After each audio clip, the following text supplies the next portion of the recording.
5 September 1906, seorang ilmuwan gantung diri di sebuah hotel. Namanya Ludwig Boltzmann. Ironinya, dia bunuh diri bukan karena masalah pribadi atau masalah ekonomi. Dia bunuh diri karena percaya pada satu konsep yang pada waktu itu tidak diterima kebanyakan ilmuwan, yaitu atom. Ya, atom yang sering kita bicarakan dalam fisika dulu adalah sesuatu yang kontroversial. Bahkan mempercayainya dianggap sama dengan percaya tahayul. Ya, karena atom itu tidak bisa dilihat. Ya, walaupun hari ini ada mikroskop khusus yang bisa mendeteksi atom, tapi bayangkan hidup 100-200 tahun yang lalu, di mana teknologi belum secanggih sekarang. Ada orang mempercayai atom. Objek yang kecilnya keterlaluan sampai rambut pun harus dibelah 1 juta kali untuk mendapatkan atom. Tentu akan dibilang halu. Itulah yang dialami Ludwig Boltzmann. Boltzmann sangat percaya atom itu ada, sampai dibully oleh ilmuwan lainnya. Keyakinan Boltzmann ini bukan tanpa alasan, karena teori atomnya bisa menjelaskan banyak fenomena, seperti suhu dan tekanan. Sampai Boltzmann menemukan satu rumus yang terkenal sampai sekarang, yaitu rumus entropi. Sayangnya Boltzmann tidak kuat mental menghadapi tantangan ilmuwan lainnya untuk membuktikan atom, sehingga dia depresi dan akhirnya bunuh diri. Di batu nisannya tertulis rumusnya yang terkenal, rumus entropi, di manakah adalah konstanta Boltzmann. Ironinya guys, ketika Boltzmann bunuh diri di tahun 1906, dia tidak sadar bahwa teorinya terbukti benar. Karena sebelum dia meninggal, seorang ilmuwan muda menerbitkan sebuah makalah yang tidak bisa dibantah bahwa atom itu memang nyata. Orang itu adalah Albert Einstein. In fact, he realized that the jiggling of pollen grains in water could settle the raging debate about the reality of atoms forever. Jadi perlu kalian tahu bahwa sebelum Einstein terkenal dengan teori relativitasnya, dia mengawali karirnya dengan membuktikan atom. Dan menariknya, dia bisa membuktikan atom itu nyata tanpa perlu melihatnya. So Einstein was able to take equations from the world of things that we can't see and apply them to things that we can see. Jadi bagaimana Einstein membuktikan sesuatu yang tak terlihat? Tonton video ini sampai habis, kita bahas cerita menarik tentang atom yang mungkin jarang kalian dengar. Karena itu guys, siapkan akalnya dan siapkan imannya karena kita akan masuk pada kajian yang bisa membuat kalian gila.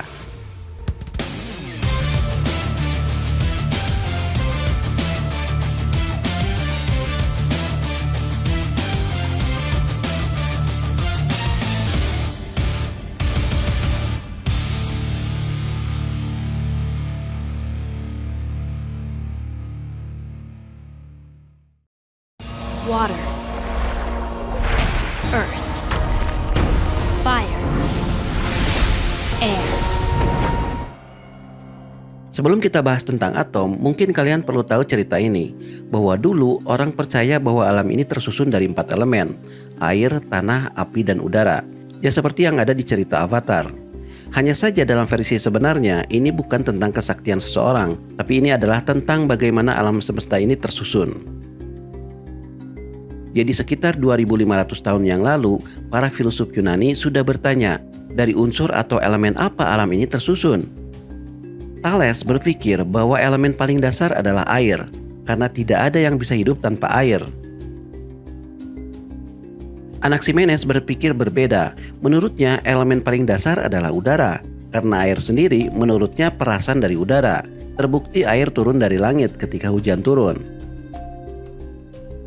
Heraklitus berpikir lain lagi. Elemen paling dasar adalah api, karena api bisa mengubah segala sesuatu. Api bisa mengubah kayu jadi abu, api bisa mengubah air jadi udara, dan seterusnya. Nah, ketiga argumen tersebut dibenarkan oleh Empedocles, tapi dia menambahkan tanah, karena tanahlah yang membuat sesuatu jadi solid. Tanahlah yang membuat segala sesuatu punya bentuk. Aristoteles kemudian menyempurnakan konsep keempat elemen ini dengan menambahkan bahwa keempat elemen itu punya sifat. Air itu dingin dan basah, tanah itu dingin dan kering, udara itu panas dan basah, api itu panas dan kering. Aristoteles juga menambahkan bahwa keempat elemen ini tidak statis, tapi bisa berubah-ubah. Air misalnya ketika dipanaskan akan berubah jadi uap, dan ketika didinginkan jadi es. Nah, konsep 4 elemennya Aristoteles inilah yang menjadi rujukan semua filsuf pada saat itu. Tapi ada satu filsuf yang agak lain, yaitu Demokritus. Dia bertentangan dengan Aristoteles. Dia berpikir bahwa kalau alam ini adalah alam materi, maka seharusnya dia tersusun dari sesuatu yang tidak berubah. Dan tidak mungkin sesuatu tidak ada batasnya. Kalau sebuah objek di zoom terus-terusan, tidak mungkin tidak ada ujungnya. Dia pasti berhenti pada satu elemen yang tidak bisa lagi dipecah. Itulah elemen paling dasar, dan Demokritus menyebutnya atom, dari kata atomos yang artinya tidak bisa dibelah. Sayangnya konsep atomnya Demokritus ini dianggap tidak masuk akal. Siapa juga yang mau percaya pada sesuatu yang tidak bisa dilihat? Konsepnya Aristoteles lebih masuk akal, sehingga konsep 4 elemen ini bertahan selama berabad-abad, sampai ditemukannya alkimia. Alkimia adalah cikal bakalnya kimia yang kita pelajari sekarang. Disebut alkimia karena itu serapan dari bahasa Arab. Karena yang mempopulerkannya adalah ilmuwan-ilmuwan muslim di abad ke-10 dan 11-an. Mereka menemukan teknik-teknik bagaimana mengubah sebuah zat jadi zat lain. Dengan cepat ilmu ini berkembang di seluruh dunia, termasuk di Eropa. Bahkan banyak orang Eropa yang terobsesi menjadi seorang alkemis. Terutama karena pada waktu itu beredar sebuah legenda tentang adanya sebuah batu yang bisa merubah sesuatu jadi emas, yang disebut Philosopher's Stone. Tapi poinnya adalah ilmu alkimia ini pada akhirnya membuktikan bahwa ternyata Aristoteles salah. Di abad 18, Joseph Priestley, seorang ahli alkimia dari Inggris, membuktikan bahwa udara bukanlah unsur utama, melainkan campuran dari unsur-unsur lain. Dia melakukan percobaan yang mungkin di antara kalian pernah mencobanya. Dia menempatkan lilin menyala di dalam toples tertutup. Ternyata apinya lama-lama mati. Lalu dia memasukkan tikus di dalamnya bersama lilin. Tikus itu pun mati hampir bersamaan dengan matinya lilin. Disitulah Priestley menduga bahwa pasti ada sesuatu unsur yang diambil dari udara, yang itu dibutuhkan oleh tikus dan lilin untuk hidup. Berikutnya dia menempatkan tanaman di dalamnya, dan ternyata tikus dan lilin bisa bertahan hidup. Artinya unsur itu bisa diproduksi oleh tanaman. Nah, unsur atau elemen yang ditemukan oleh Priestley ini yang hari ini kita sebut oksigen. Di tempat lain, Henry Cavendish membuktikan bahwa air juga bukanlah unsur utama. Dia mereaksikan logam dengan asam. Hasilnya adalah sebuah gas yang mudah terbakar. Dan ketika dia membakar gas itu di dalam tabung, gas itu menghasilkan air yang menempel di dinding-dinding tabung. Artinya air bukanlah unsur utama, melainkan hasil reaksi dari gas tadi dengan api. Nah, gas itulah yang hari ini kita sebut hidrogen. Now, Cavendish called that not inappropriately, I suppose, inflammable air. It's the gas that we now know as hydrogen. Nah, percobaan-percobaan seperti ini terus dikembangkan oleh ahli-ahli kimia lainnya, sehingga ditemukan lebih banyak lagi unsur-unsur lainnya.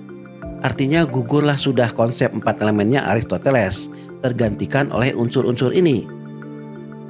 Lalu muncullah seorang ahli alkimia yang punya pemikiran revolusioner, namanya John Dalton.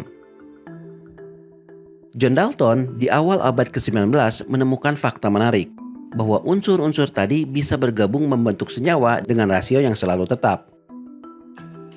Misalnya, air selalu terbentuk dari gas hidrogen dan gas oksigen dengan rasio 2:1. Maka dia pun berpikir, kalau rasionya selalu sama, maka betapapun kecilnya jumlah air, rasionya selalu hidrogen 2, oksigen 1. Maka Dalton pun berpikir, jangan-jangan Demokritus benar, bahwa sebenarnya air itu tersusun dari atom-atom, di mana unit terkecilnya adalah 2 atom hidrogen dan 1 atom oksigen, sehingga itulah yang dinamakan H2O. Maka John Dalton pun kembali menghidupkan konsep atomnya Demokritus yang sudah lama terkubur. Dalam bukunya, John Dalton membuat daftar unsur lengkap dengan gambaran atom-atomnya dan bagaimana atom-atom itu bergabung menjadi senyawa. Hanya saja pada saat itu Dalton tidak tahu seperti apa bentuk atom, sehingga dia menggambarnya dalam bentuk bulatan-bulatan kecil yang bervariasi. Variasi itu untuk membedakan atom dari unsur yang satu dengan atom dari unsur yang lain. Walaupun atomnya Dalton bisa dibilang masih primitif, tapi setidaknya dialah yang pertama mempelopori teori atom. Dan sejak saat itu perdebatan tentang atom pun dimulai. Apakah atom itu nyata atau tidak? Nah, untuk menjawab apakah atom itu nyata atau tidak, kita harus membahas satu persoalan penting dalam fisika, yaitu energi. Tentu kalian pernah mendengar hukum kekekalan energi, yaitu energi tidak dapat diciptakan dan energi tidak dapat dimusnahkan, tapi energi bisa diubah ke bentuk lain. Contohnya panas. Panas adalah salah satu bentuk energi dan bisa diubah menjadi energi lain, yaitu gerak. Itu yang terjadi pada mesin uap. Mesin uap mengubah panas jadi gerak.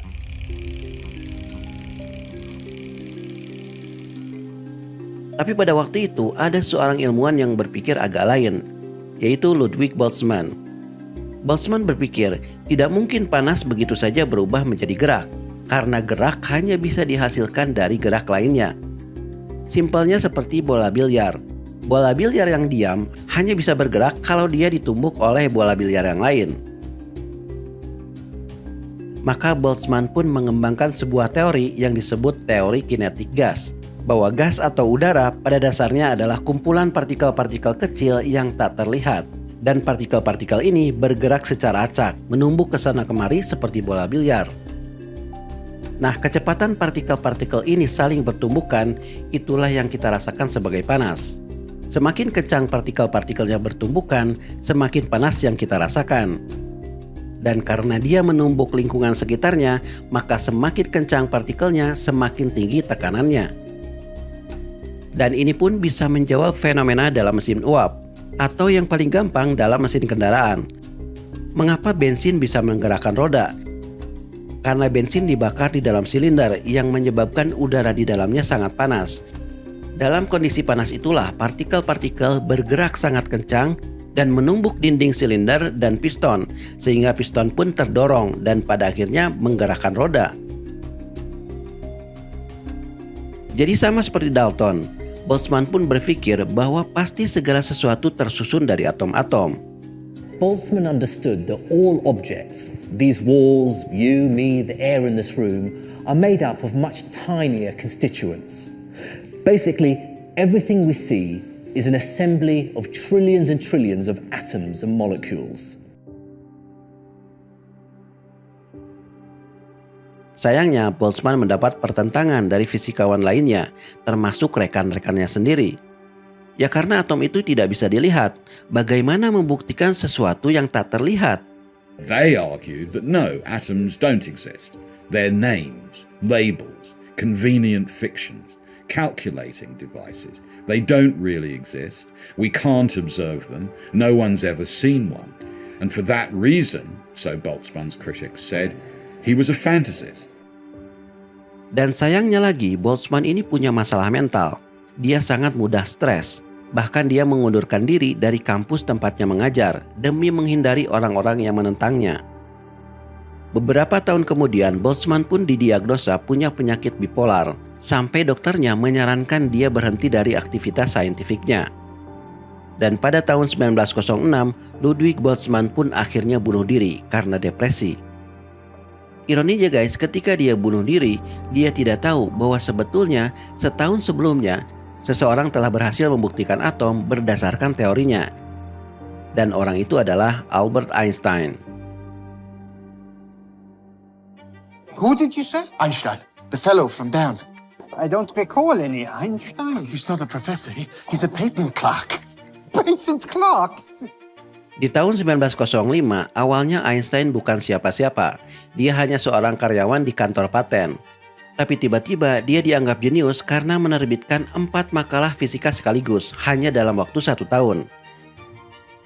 Dan keempat-empat makalahnya merevolusi fisika pada waktu itu. Tidak ada yang bisa melakukannya kecuali dia orang jenius.